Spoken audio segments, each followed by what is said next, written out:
interesting, constructive organizations such as the Forum are convening different parties to talk about these issues, to try to bring people together to find a mutual understanding. So there are different forces at play constructively. Victor Chu, I always love talking to you. Thanks so much for your time on Bloomberg Television. Thanks very much. Talking to us exclusively from the Summer Davos here, the annual meeting of new champions in Tianjin. Back to you guys. All right, and lots more coming up. In fact, from the World Economic Forum in Tianjin, there with Steve in the next hour. Primavera Capital Fred, who you might know, of course, formerly of Goldman Sachs, and of course he runs his own house, of course, for several years already, joins us exclusively for his thoughts on China's recovery that's, well, losing some momentum, and of course what that means for the private equity landscape. That's coming up. This is Bloomberg.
It is unlikely that in the near future, the central bank will be able to state with full confidence that the peak rates have indeed been reached. If inflation will turn out to be more persistent than we believe at the moment, of course, further action in terms of interest rates and also in other fields will be needed. We will do what is necessary for inflation to come down to our target of 2%. So stagflation is not a good choice to have. We should not exclude the possibility that we're gonna hike, that we might hike in September too. In some countries, especially the US, they were expecting 3 rate cuts this year for US Fed policy, and they have adjusted. The momentum, of course, being extremely stable in the US, in Europe, at around 5% on a yearly basis. We need to see that coming down. So I think markets have been very optimistic, and I suspect they're still somewhat optimistic about the path for interest rates.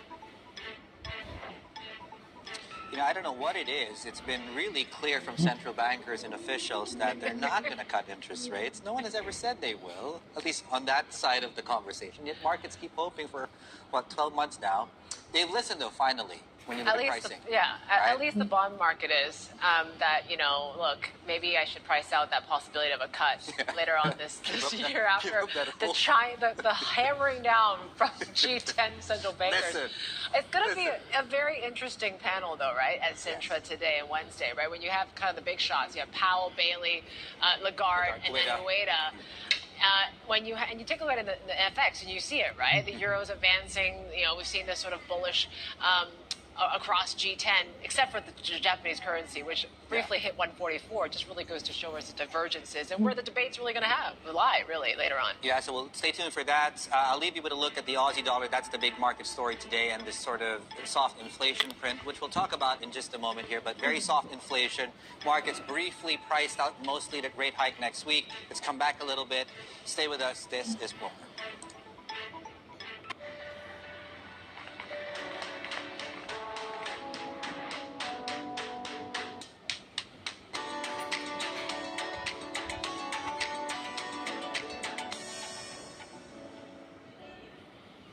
Hut Street. A ton of Wi-Fi service tickets just rolled in, but I can't see any network issues. Well, the light's on, so it must be fine. They're saying the Wi-Fi sucks. But the light is on. You know it doesn't have to be this way, right? Who said that? Juniper's industry-leading AI gives you insight into exactly what's wrong and how to fix it before anyone knows there's a problem, removing all your blind spots. Brilliant. Who said that?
It's nearly 11 o'clock in the morning right here in Hong Kong and Singapore. I'm Rashad Salamat with Linda Armin. Let's have a look at our top stories.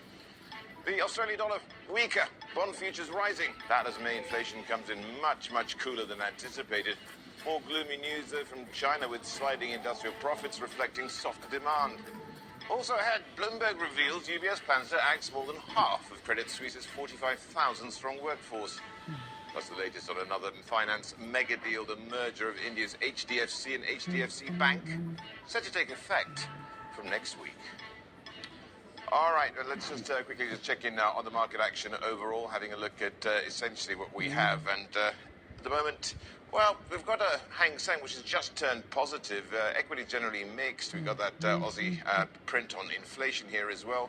Certainly being helped here, perhaps to some extent, by that rally that we saw on Wall Street, which was really fueled by the strength in U.S. consumer confidence and home sales that were better than expected here as well. We've got the Australian dollar there slumping as well. That as we had that soft inflation news, and a quick look at the yen as it just has a move slightly to the upside, which is now